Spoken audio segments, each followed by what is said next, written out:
However, my lady, as good lawyers say when they want to disagree with a judge, with great respect, the president did not negotiate with me, and the president cannot negotiate with me to come here. He directed me and instructed me to come. But as I've said, with deep respect. Now, I'm happy to be here in a very familiar territory. I recognize all the protocols of all the dignitaries present, both from the judiciary, the representatives of the executive and the representatives of the legislature, the diplomatic people, and the justice sector players. Please, I appreciate each one of you. My lady Chief Justice, did you notice that the 4 people who are sitting on your left, 2 of them representing the executive, the other 2 representing the 2 houses of parliament? Did you notice all the 4 of them are officers of the court?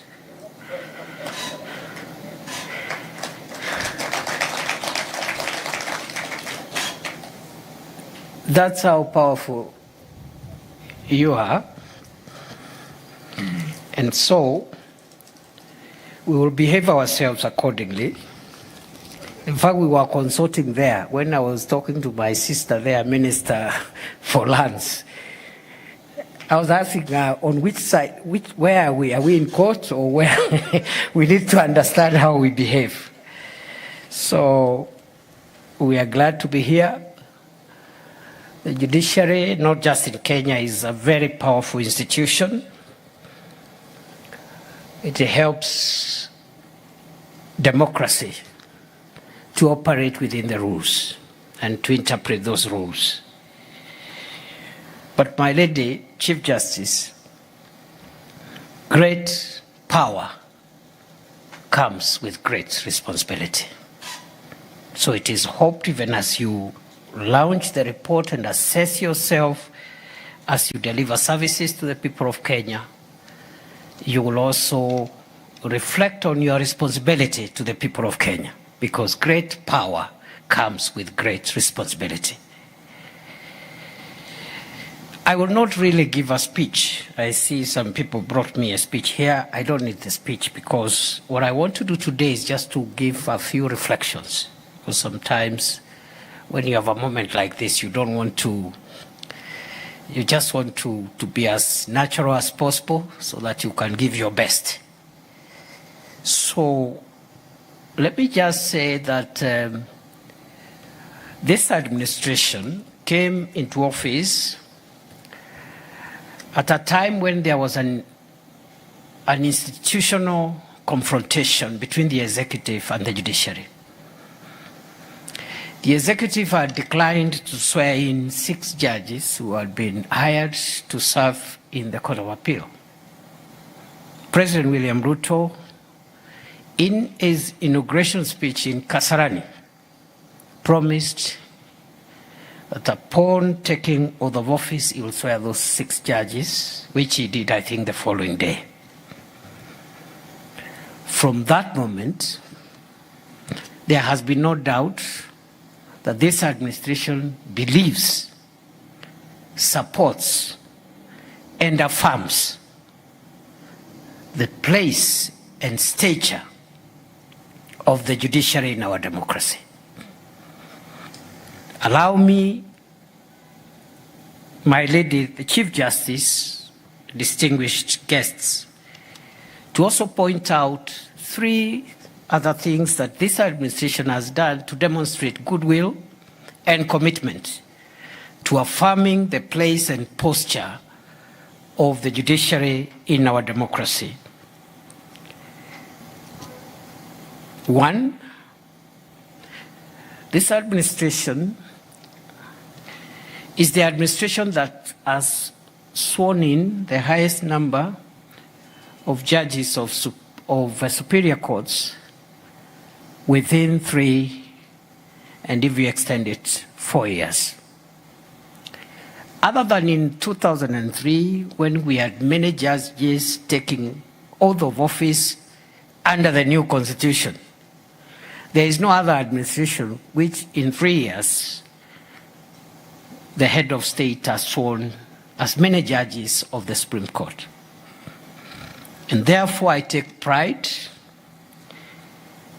to be associated with the progress we've made to try and increase the wherewithal of the judiciary to deliver services to the people of Kenya by providing the necessary support and resources to make sure that we increase the number of judicial officers and judges.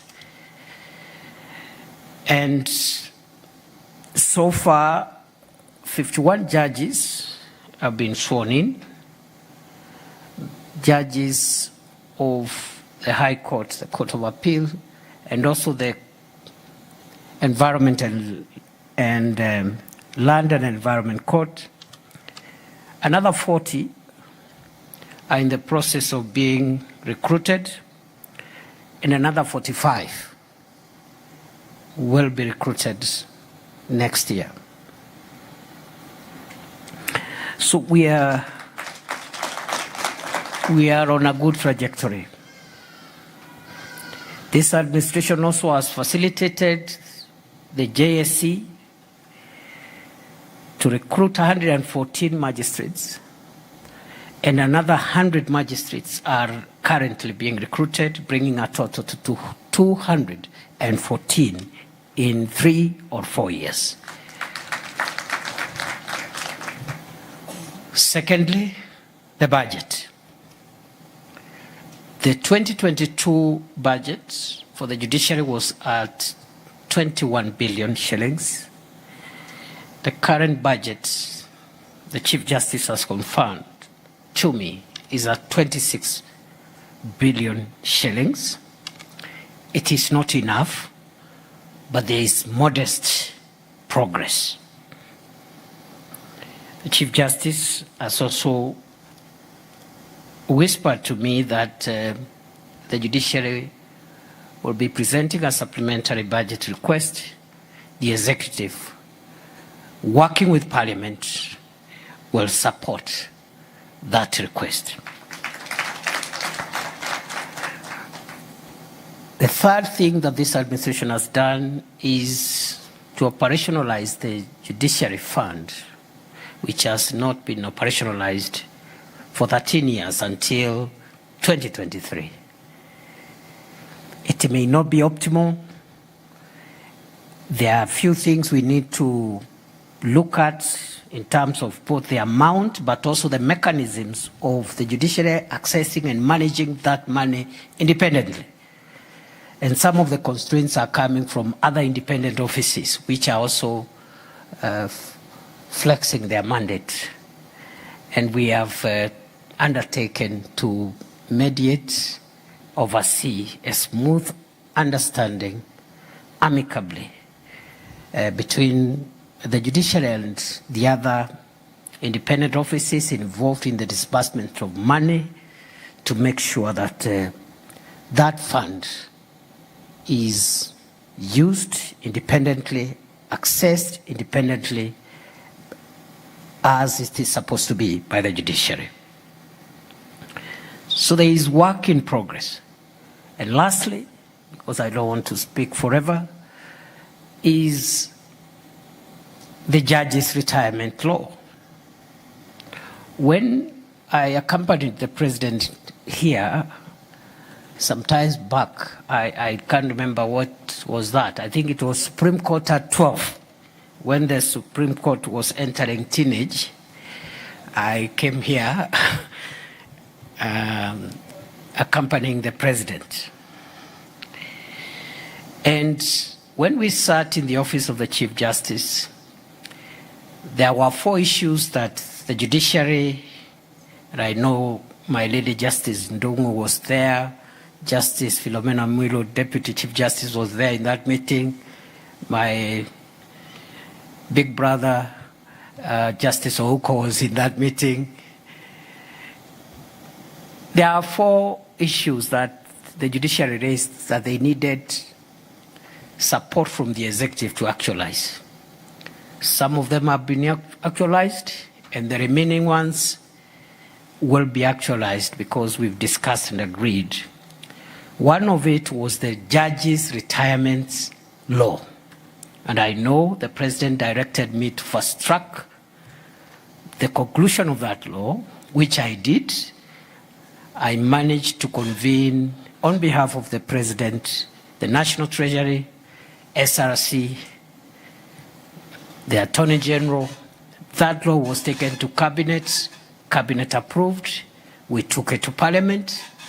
That law will be passed in the next few days. That is a demonstration of goodwill, because it is wrong for people who have served the country in the esteemed office of judge to retire into poverty where they cannot even access medical treatment, where they cannot even move. They are walking in old age after serving so many years as judges. And therefore, these are just some of the pointers to work in progress towards affirming and supporting the judiciary so that they can be, the judiciary can be able to deliver on the mandate that is given to it by the Constitution. And so that is where we are. I have said a few other things remain, and we can discuss that later on, Chief Justice, and they'll be done because that work was delegated to me and I don't fail. I have never failed, I don't fail. The remaining thing, I am glad you called my sister here Alice. She's the one holding us back in one of the issues. It's like you are reading my mind. And when she came here, she spoke very well, of course. But she didn't tell us when you will have the title deed. She said as soon as possible, but that's not what we agreed, my sister Alice. Because again, we negotiated that here with the judiciary, and that meeting was chaired by the President of the Republic. And a decision was made, and I was delegated to follow up as the mtu wa mkono. My sister Alice, you must give the judiciary their title deed before Christmas for this place. And the same way, I am also here because I ought to have been somewhere else, but I was directed to come here. So I'm also cascading my influence and asking you to honor that, to honor that commitment by the President so that we give the judiciary a Christmas of a new judges' retirement law and the title deed to their land here. Having said that, let me commend you, the judiciary through the Chief Justice, on the progress you've made. The automation. I think the judiciary of Kenya has made tremendous strides in automation. And I must thank the development partners who have supported the judiciary of our country to make those strides. I agree with you, Chief Justice, that we should not lose the gains we have made in automation. It has helped in case management and also the speed of the service delivery. When COVID-19 struck our country, the retired Chief Justice David Maraga rules also helped us further by introducing virtual courts and hearings and filing of pleadings and so forth. let us not, Corona is no longer here, but let us not go back, because what Corona taught us is that some of the things we do really, we can do them differently and get faster results. So I want to commend you on automation. I also want to commend you as the Kenyan judiciary on the strides you've made in the promotion of ADR, AJS, and mediation. Having done that, allow me to conclude my remarks by giving reflections.